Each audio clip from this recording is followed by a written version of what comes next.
기본적으로 그냥 조그맣게 이렇게 사각형을 하나 만들어 보시죠. 사각형을 하나 만들고 V레이에 보시면 여기 있는 V레이 여기 풀그림 있습니다.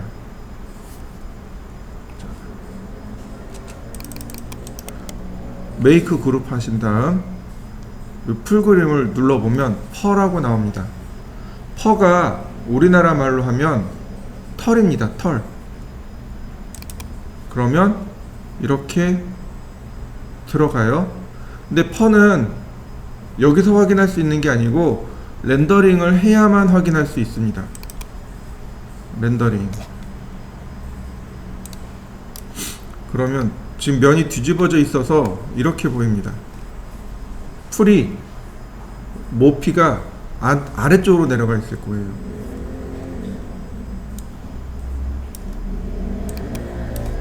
앞면과 뒷면을 나누는 방법 제가 설명해 드린 적이 있어요. 앞면은 흰색, 뒷면은 회색. 자, 그러면 얘를 뒤로 돌려볼까요? 로테이트.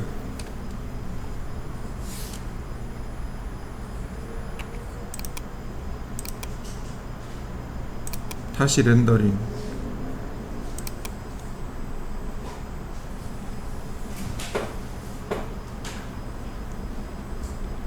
자, 여기에다가 우리가 재질을 하나 입혀 보도록 하죠. 네.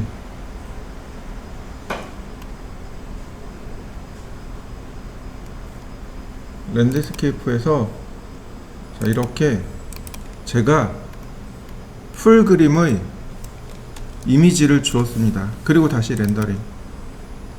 그러면 이렇게 잔디처럼 표현이 됩니다. 근데 다만 얘는 잔디, 즉 털을 한 개씩 한 개씩 다 생성시켜서 렌더링 하기 때문에 렌더링 타임이 많이 느려져요. 많은 양을 쓰기에는 좀 부족합니다. 그러면 얘의 크기는 어떻게 조절을 하느냐? 자, 에셋 에디터를 눌러봅니다.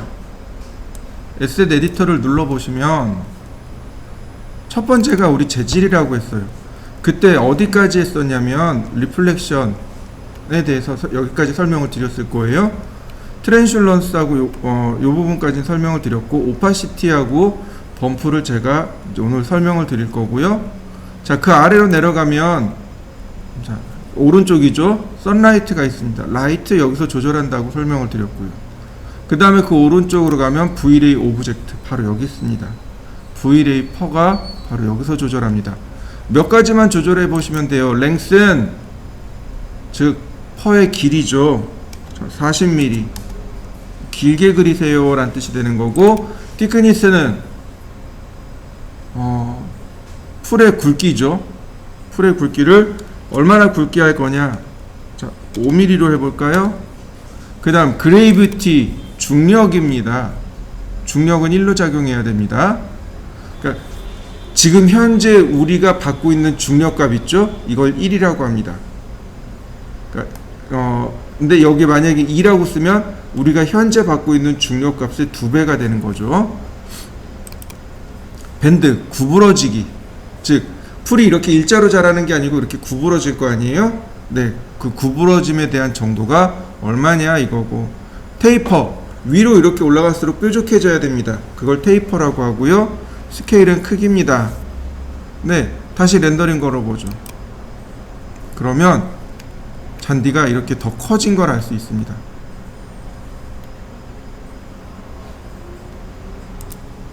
자, 이런 거죠. 우리가 작업했던 거에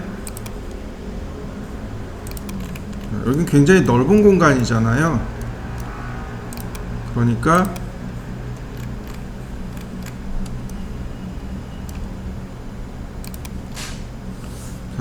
그 다음에 트리플 클릭으로 메이크 그룹하고 퍼 지정해주고 다시 선택하고 퍼의 길이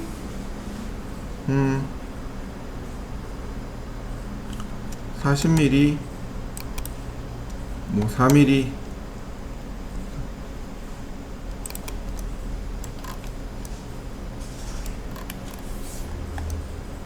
많이 클까요?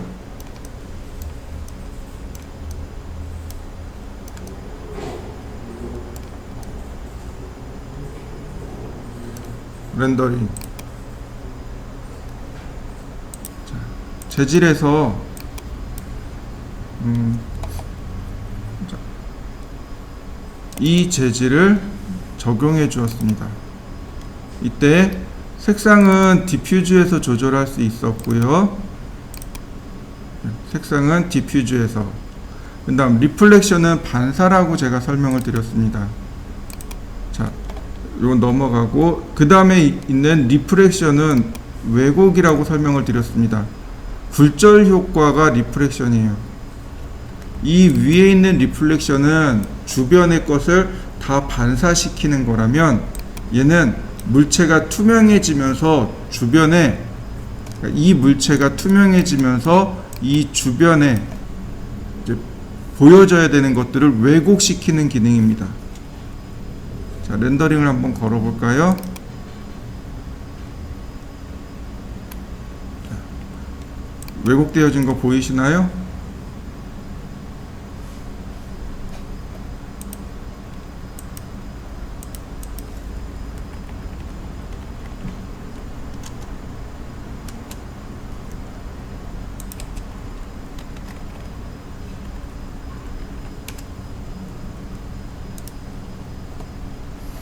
자, 어떤가요? 여기 왜곡되어진 거 보이시죠? 여러분들도 한번 넣어 보시죠.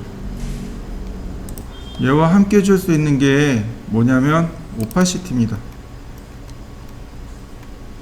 얘와 함께 줄 수 있는 건 오파시티예요. 오파시티가 불투명도란 뜻입니다. 얘를 낮추면 사물이 투명해집니다. 자, 다시 한번 렌더링 걸어보죠. 그러면 사물이 투명해지면서 이렇게 왜곡 효과가 같이 들어가요. 왜곡 효과가 많이 빠졌죠? 사물이 투명해지면서. 자, 얘도 한번 주워 보세요. 그러니까 이렇게 주워서 렌더링을 한번 해보시면 되겠습니다.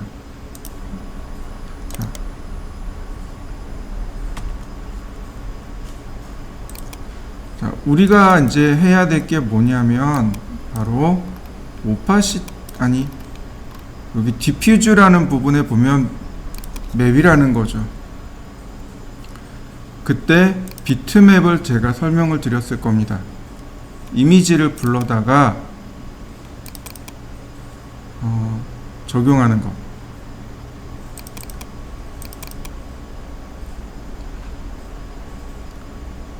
뭐가 좋을까요? 무늬목, 네, 선택하고 열기. 그 다음에 어플리 투 레이아웃, 그러면 이와 같이 무늬목이 들어간다고 했습니다. 이 맵 주는 거에 대해서 제가 지난번에 설명을 드렸을 겁니다. 기억나시나요? 네, 바로 이 맵을 줄 겁니다. 자, 보통 뒤로 가기 하고, 자, 오파시티라고 하는 부분에 맵이 들어갑니다. 오파시티에 맵이 들어가요. 눌러보시면 똑같이 비트맵을 불러올 수 있습니다. 이거 나무에다가 제가 만들어 놨어요. 바로 이 부분 두 개를 동시에 지정해 주면 됩니다. 다행히 얘가 둘 다 png 파일인데, 자, 요 파일하고 요렇게 두 개를 써보죠. jpg 파일 선택하고 열기. 네. 그러면 다시 한번 지정해 볼까요? 자, 렌더링. 자, 보이시나요? 이렇게 투명하게 들어간 거, 중간중간에 투명하게 들어간 게 보이시나요? 조금만 기다려 보죠.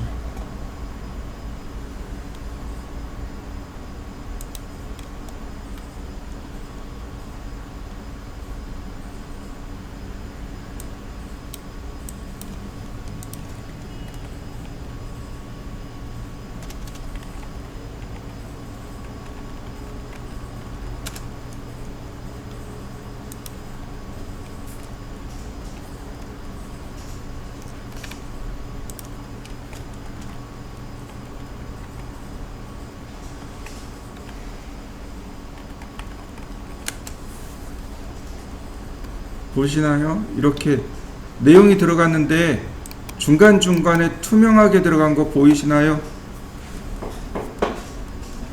보시면 중간중간에 투명하게 들어갔죠. 네, 바로 얘 때문에 그렇습니다. 이걸 쓰는 거예요. 우리가 불러들인 이미지에 여기는 지금 적용이 안 돼 있죠, 그죠? 자, 얘를 지워볼까요? 얘를 지워봅시다.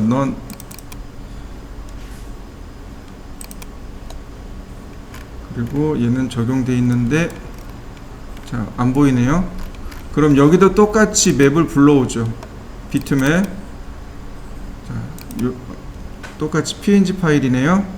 열기 백. 적용된 거 보이시나요?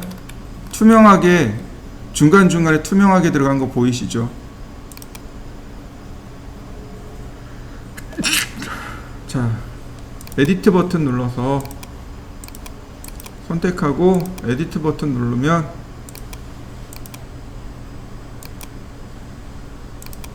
크기를 조절할 수 있어요.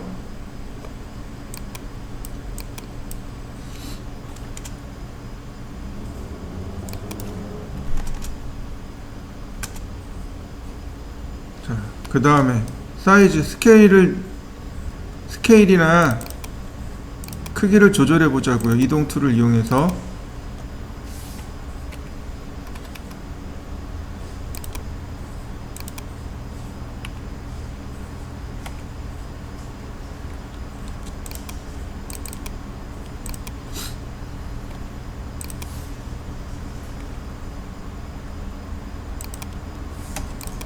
자, 어떤가요? 마치 그 자리에 나무가 심겨 있는 것처럼 보이는 거 맞습니까? 이게 오파시티 맵의 특징입니다. 불러들인 이미지에 검정색은 사물을 투명하게 하고 흰색은 사물을 불투명하게 합니다. 똑같이 잘린 이미지를 한 장 더 불러옵니다. 그래서 매핑을 하게 되는 거죠. 마치 현장에 있는 것처럼요. 사람이나 나무나 자동차 등은 이렇게 매핑을 통해서 처리하는 경우들이 많습니다. 자, 다시 제가 렉탱으로 사각형을 그렸습니다. 그 다음 재질을 하나 만들었습니다. 제너릭. 자, 똑같은데 비트맵 똑같이 불러옵니다. 이때 이번에는 벽돌 무늬를 가져올 겁니다. 보시면 요렇게 두 개요. 두 장입니다. 얘는 비트맵으로, 얘는 범프로 가져올 겁니다. 벽돌에 하나는 이렇게 재질로 가져왔고요. 다른 하나는 밑으로 쭉 내리면 옵션이라고 있습니다. 옵션보다 더 내려가야 되네요. 맵이라고 있습니다. 맵에 보면 여기 범프라고 있습니다. 범프 맵이에요. 범프 맵이라는 게 뭐냐면 올록볼록 요철감을 주는 걸 범프라고 합니다. 화장지 중에 엠보스라는 화장지가 있죠. 이렇게 오돌도돌한 느낌이 나는 그런 화장지를 엠보스라고 하죠. 네, 그게 바로 범프입니다. 자, 온 체크하고 그 다음에 범프 맵이 들어갈 이미지를 똑같이 불러옵니다. 열기. 자, 그리고 자, 적용해주죠. 자, 들어온 거 맞나요? 이때 멀티플로는 범프의 세기를 말합니다. 얼마나 세게 할 것이냐. 자, 렌더링. 자, 재질을 다시 하나 만들어 보겠습니다. 근데 이제는 제너릭이 아니고 에미시브입니다. 자, 에미시브 맵이라고 하고요. 얘는 특별한 건 없습니다. 그냥 이 상태에서 질감을 줘버리면 돼요. 에미시브 옵션에 보시면 인텐시티라는 값이 나옵니다. 밝기란 뜻이에요. 예를 들어서 30배 밝게 해라. 자, 렌더링을 걸어 보겠습니다. 그럼 이렇게 자기 스스로 빛을 내는 효과가 돼요. 무슨 얘기인지 이해되시나요? 야광이나 이렇게 형광등 같은 거 있잖아요. 형광등을 모델링한 다음에 형광등 보면 이렇게 빛을 내고 있잖아요. 바로 이렇게 빛을 내는 효과를 만들고자 할 때 쓰는 게 바로 이 에미시브입니다. 우리가 재질에서 비트맵, 그 다음 리플렉션, 반사, 그 다음에 왜곡, 투명, 그 다음 오파시티, 범프, 그 다음에 이렇게 에미시브, 자기 스스로 빛을 내는 효과, 이렇게 7개의 조명 효과를 7개의 재질을 알고 있으면 됩니다. 그러면 우리가 필요한 모든 재질들은 표현할 수 있을 거예요. 자, 이렇게 한번 에미시브 재질 한번 줘보시죠. 이렇게 이런 효과가 하나 더 있어요. 그게 뭐냐면, 자, 제가 이렇게 효과가 없는 걸 하나 더 만들어 놨습니다. 지금 보시면 얘는 에미시브 재질이 들어있고 얘는 일반 재질입니다. 보시면 바로 얘예요. 메시라이트라는 것이 있습니다. 요 메시라이트를 이용해서 클릭해주면 얘가 조명이 돼버립니다. 얘가 조명이 돼요. 그래서 이렇게 메시라이트로 들어오게 됩니다. 자, 렌더링을 걸어보면 얘는 새까맣게 나오네요. 다시 맞는데 인비저블 있고 더블 사이드 있고 다시 렌더링. 자, 보이시나요? 빛의 효과가 만들어지는 거. 오른쪽에 있는 것처럼 빛이 만들어지지 않는 이유는 인텐시티가 낮아서 그렇습니다. 자, 렌더링을 하면 얘도 똑같이 오른쪽처럼 이렇게 빛이 발산하는 이런 효과를 만들 수 있습니다. 메시라이트라고 해요. 오브젝트를, 내가 모델링한 오브젝트를 조명으로 만들어 버리는 것. 이렇게 두 가지 방법이 있습니다. 에미시브하고 오브젝트 라이트하고 이렇게 두 가지가 있어요. 자, 두 개 다 한번 해보시죠. 자, 다음 보시면 프로그레시브라는 것이 활성화되어 있습니다. 순차적으로 렌더링 한다는 얘기예요. 화면이 이렇게 렌더링 창이 있으면 위에서부터 이렇게 순차적으로 렌더링 해오는 겁니다. 우리는 그걸 안 해요. 그래서 보통 프로그레시브를 끄고 렌더링, 그러니까 이거는 이제 자의적으로 합니다. 저는 보통은 끄고 해요. 그러면 1차적으로 조도를 계산하고 2차적으로 이제 렌더링을 하게 되는 거죠.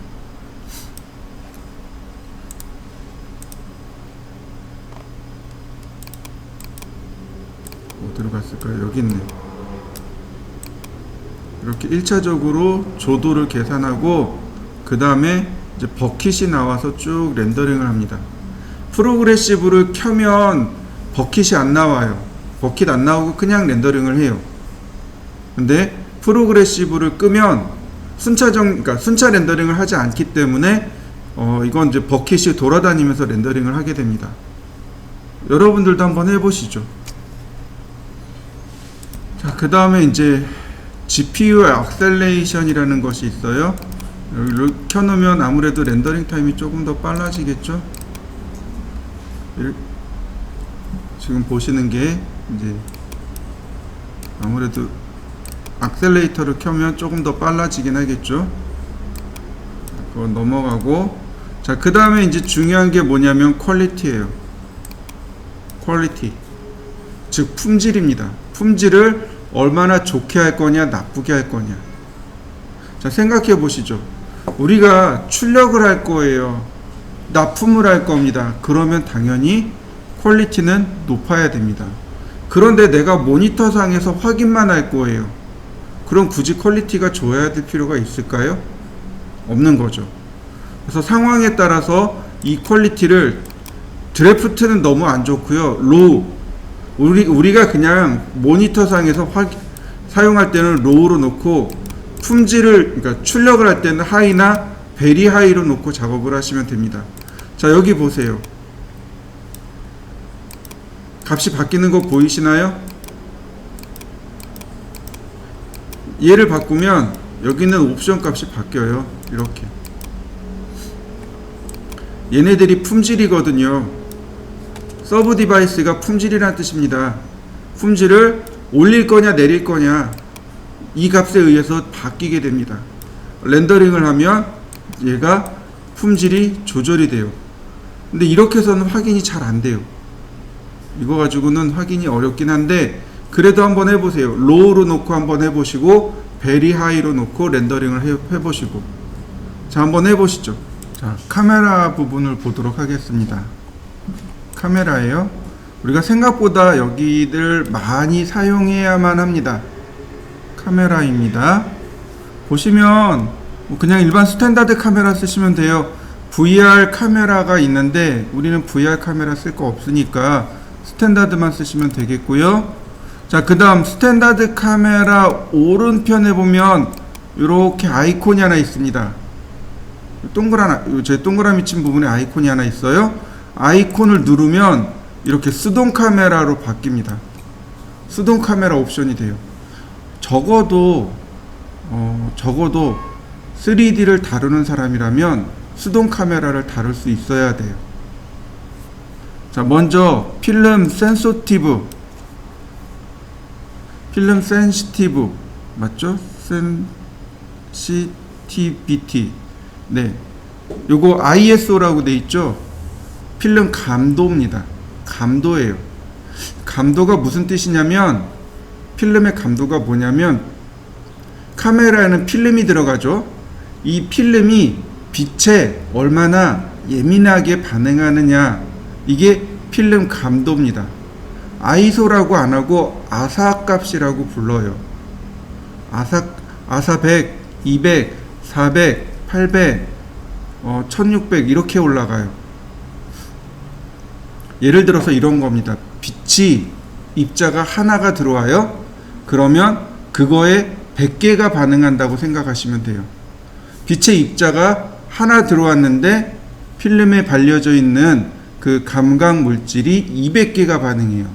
그러면 어떤 게 더 빛에 예민한 건가요? 이 아사 값이 높은 게 빛에 예민하게 반응하겠죠. 그럼 거꾸로 얘기해 보자고요. 빛이 없는 상태에서 빛이 한 개가 들어왔어요. 근데 예민하게 반응해요. 어떻게 된다는 얘기예요? 밝게 나온다는 뜻입니다. 이해되시나요? 다시 말하면 이 필름 감도가 높으면 높을수록 어두운 부분에서 사진이 잘 찍히게 된다는 뜻입니다. 거꾸로 얘기하면 밝은 부분에서 필름 감도를 높여버리면 필름이 하얗게 다 타버려요. 자, 지금 화면에 보시는 게 이게 아사 100일 때입니다. 이런데 제가 예를 들어서 여기 아사 값을 1200으로 올렸습니다. 그럼 어떻게 돼요? 많이 높은 거죠. 렌더링. 하얗게 나오는 거 보이시나요? 필름이 다 타버린 거예요. 그럼 이 값을 얼마로 주시면 좋을까요? 이거 얼마 안 써요. 100, 200, 400. 많이 써봤자 400입니다.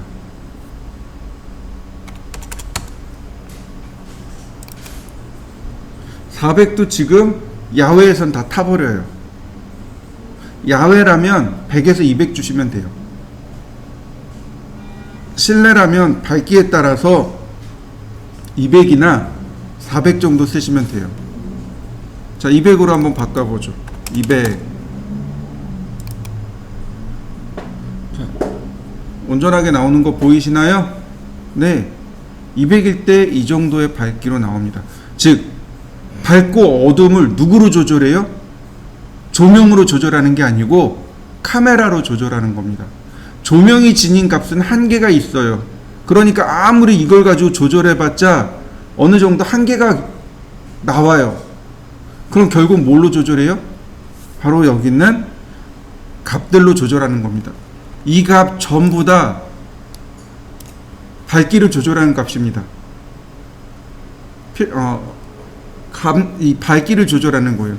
그래서 얘도 마찬가지고 얘도 마찬가지고 얘도 마찬가지고 전부 다 밝기를 조절하는 겁니다. 자, 제가 이거 50으로 낮췄습니다. 그러면 어떻게 될까요? 어둡게 나오죠. 맞습니까? 자, 이때 제가 어퍼처가 뭐냐면 조리개 값입니다.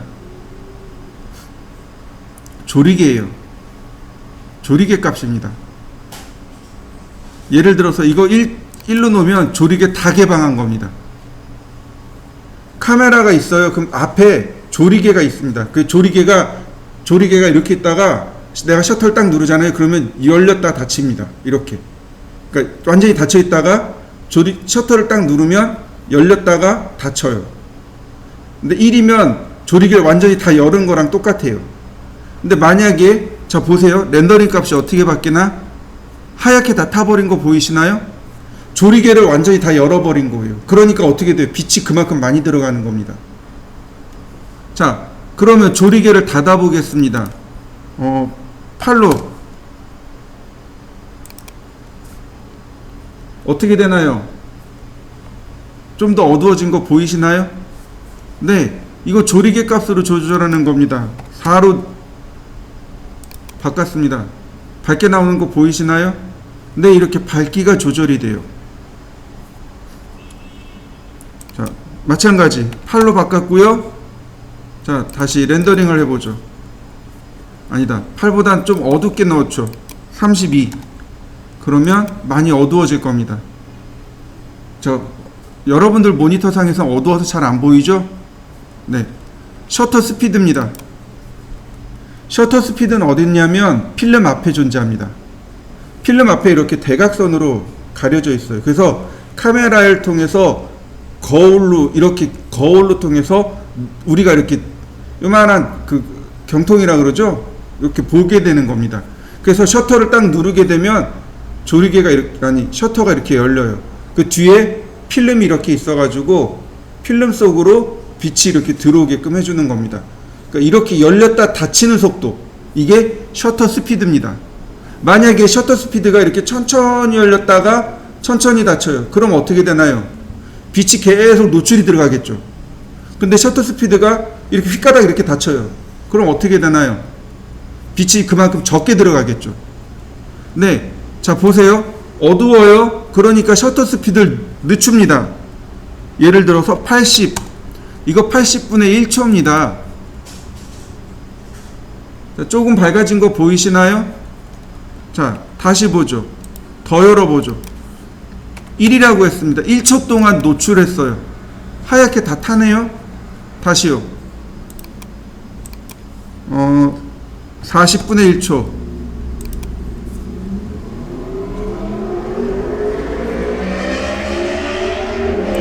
다시요. 20분의 1초. 계속 밝아지는 거 보이시나요? 네. 이 세 개 전부 다, 이 세 가지 값 전부 다 밝기를 조절하는 값입니다. 결국은. 그렇다면 하나만 조절하셔도 돼요. 예를 들어서 아사 200에 F 넘버 8, 아사 100에 F 넘버 8에 250분의 1초, 125분의 1초. 이게 자동 카메라예요. 이게 자동 카메라입니다. 이해되시나요? 여러분들 그 똑딱이라고 하죠. 이렇게 자동 카메라 이렇게 누르는 거. 그게 이 값이에요. 수동 카메라라면 여기서 이 값들을 다 바꾸겠죠. 여러분들 휴대폰에 카메라가 있어요? 이 값들 조절할 수 있습니다. 이 값들 조절해요. 의미를 알면 값을 조절해 가면서 내가 작업을 할 수 있습니다.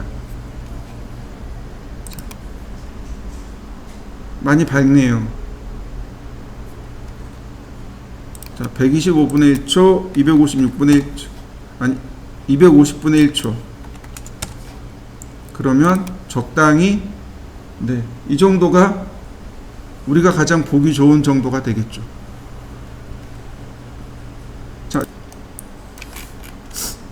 자, 서클,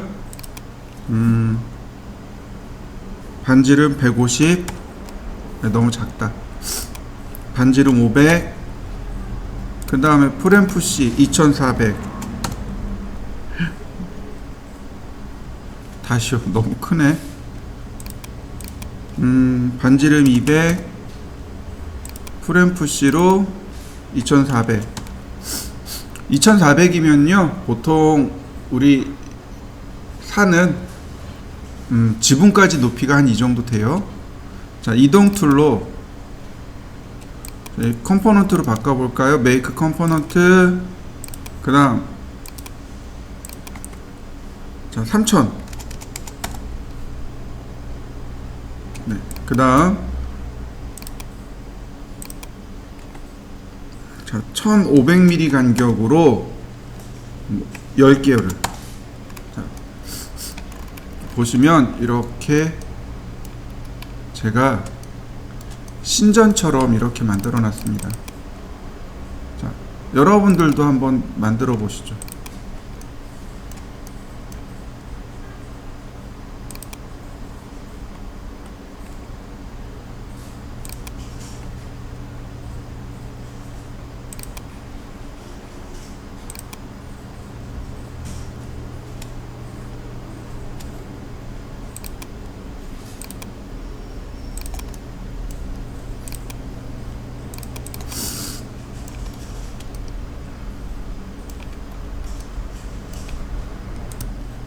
보시면 카메라를 일반 카메라로 다시 돌리시면 됩니다.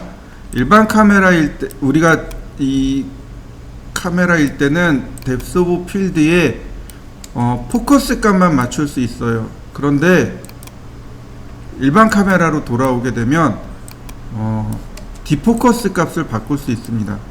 자, 눌러 보시죠. 여기 켜면은 거리에 따라서 포커싱 기능이 들어가게 됩니다. 즉 아웃포커스라고 하죠. 뎁스 오브 필드란 얘기는 아웃포커스, 즉 포커스 효과를 줄 때 사용합니다. 왜 그런 거 있잖아요. 인물의 포커스가 맞춰져 있고 배경이 뿌옇게 흐려져 있는 사진들 혹시 기억하시나요? 네, 그게 뎁스 오브 필드입니다. 근데 이런 걸 뭐라고 하냐면 피사체의 심도가 얕다라고 합니다. 심도가 즉 포커스의 깊이가 얕은 겁니다. 만약에 포커스의 심도가 이렇게 깊으면 어떻게 돼요? 여기서부터 여기까지 뚜렷하게 나오는 거죠. 즉 뎁스 오브 필드는 우리나라 말로 심도라고 이야기하고요. 그 심도를 얕게 혹은 깊게 만들어 주는 겁니다. 포컬 포인트를 통해서 어디에 포커스가 맺혀질 건지를 지정해 줍니다. 어디에 포커스가 맺혀질 건지, 어디에 포커스가 맺혀질 건지를 지정해 주시면 돼요. 중간쯤에다가 한번 클릭해 줍니다. 그 다음 이 디포커스 값을 올려주시면 되는데, 자, 렌더링을 걸어보면 이렇게요. 심도계가 이렇게 작동하는 걸 알 수 있습니다.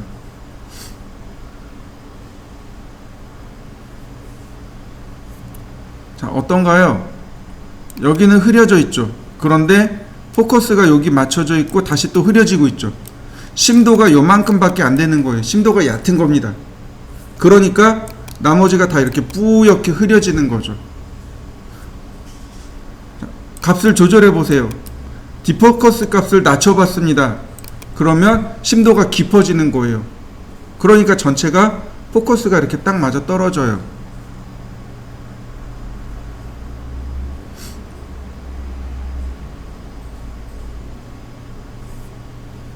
심도를 깊게 합니다.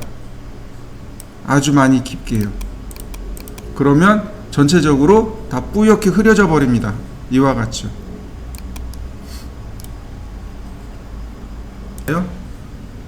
자, 제가 포인트를 이렇게 지정해 줬고요. 그 다음에 디포커스 값을 좀 크게 줘봤습니다. 렌더링을 하면 좀 값이 이렇게 크게 들어가겠죠? 아이고. 자, 이때 값이 바뀐 거 보이시나요? 이 뎁스 오브 필드 값 때문에 이렇게 바뀌었고요. 지금 제가 잘 보세요. 수동 카메라로 바뀌면 여기 보케라는 값이 나옵니다. 일반 카메라로 놓으면 여기 보케가 사라져요. 그리고 일반 카메라일 때는 디포커스 값이 있고, 수동 카메라일 때는 이렇게 보케 값이 나옵니다. 보케가 뭐냐면 지금 이렇게 화면상으로 보는 요게 보케입니다. 다시 확인해 보면 보케 효과라고 합니다.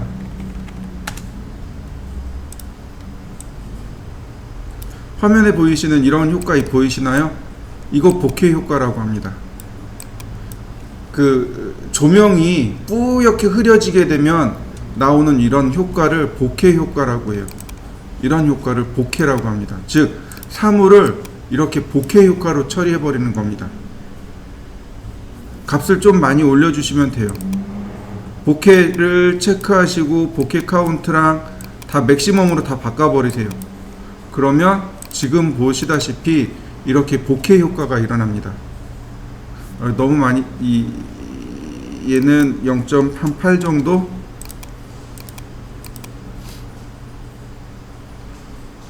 이렇게 보케 효과가 일어납니다. 보케 효과까지 한번 넣어 보시죠.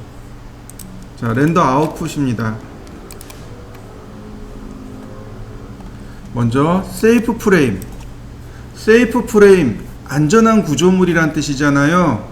자, 화면을 잠깐 보세요. 화면에 보시면 여기 검정색 영역과 그렇지 않은 영역 두 가지로 나눠지죠. 네, 여기서부터 여기까지가 세이프 프레임, 안전한 구조입니다.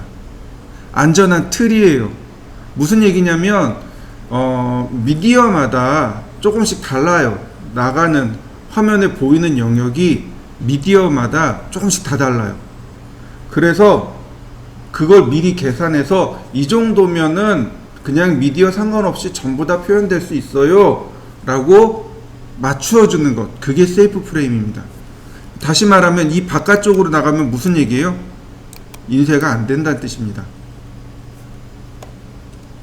이 안쪽에 있는 영역만 인쇄가 된다는 뜻이에요. 이게 세이프 프레임의 의미입니다. 당연히 세이프 프레임을 체크해 놓고 보시는 게 훨씬 더 유리하겠죠. 그 다음 가로 세로 사이즈, 이미지 위드, 이미지 헤이트, 이미지 가로 세로 사이즈입니다. 자, 이렇게 보시면 돼요. 만약에 내가 A4 사이즈로 인쇄를 하고 싶어요. A4 사이즈로 인쇄를 하고 싶습니다. 그러면 어떻게 해야 될까요? 사이즈가 얼마이어야 될까요? 포토샵에서 A4 사이즈 끄집어낸 다음에 해상도 300dpi를 주시면 돼요.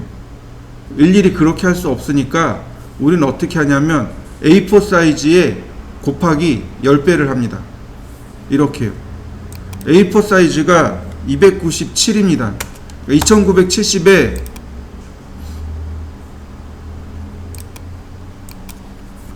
2100, 4대3, 2970에 2100 이 되게끔 이렇게 사이즈를 줍니다. 지금 4대3 사이즈입니다. 이게 A4 사이즈예요. A4 세로입니다. 만약에 가로로 넣는다면 아니구나, 이거 가로 맞네요. 자, 이렇게 가로 사이즈, 내가 알고 있는 용지 사이즈에 곱하기 10배를 하면 됩니다. 이게 대략 280 dpi 정도 나와요. 280 dpi 정도? 한 20 dpi 정도는 무시할 수 있으니까 약간 퀄리티가 떨어지긴 하지만 전문가의 눈으로 보지 않는 이상은 다 똑같습니다. 전문가들도 그냥 크게 무시할 정도, 약간 이상한데 라는 정도, 그 정도 해상도를 느낄 수 있습니다. 그 다음에 세이브 이미지, 얘는 반드시 체크하셔야 돼요. 이게 언제냐면 최종 출력할 때요. 최종 결과물을 얻어낼 때 세이프 프레임을 체크하시고 여기다가 파일명을 지정하는 겁니다. 여기다 파일명을 지정해서 저장하는 겁니다. 그러면 어떤 효과가 일어나냐면 스케치업이 렌더링 다 해요. 그 다음에 일로 바로 저장해 버립니다. 아까도 퍼 기능을 이용해서 렌더링을 해봤잖아요. 그러면 실무에서 우리가 필요한 걸 렌더링을 할 때요, 얼마나 걸리냐면 8시간씩 걸려요. 최종 결과물을 렌더링 할 때 8시간쯤 걸립니다. 시간이 오래 걸려요. 그럼 어떻게 해요? 저녁에 렌더링 걸어놓고 퇴근해요. 집에서 자고 아침에 와서 결과물을 확인하는데, 얘가 8시간 렌더링 하면 컴퓨터가 메모리가 부족해요. 그래서 이때 저장하려고 이렇게 누르면 컴퓨터 훅 다운돼 버립니다. 그러면 다시 8시간 렌더링 해야 되잖아요. 그죠? 그러니까 애초에 시키는 겁니다. 너 렌더링 다 하면 네가 알아서 저장 좀 해놔봐. 그게 세이브 이미지입니다. 그래서 이 최종 결과물을 얻을 때는 세이브 이미지를 해 놓으셔야 돼요. 우리는 지금 굳이 세이브 이미지를 쓰고 있지 않죠.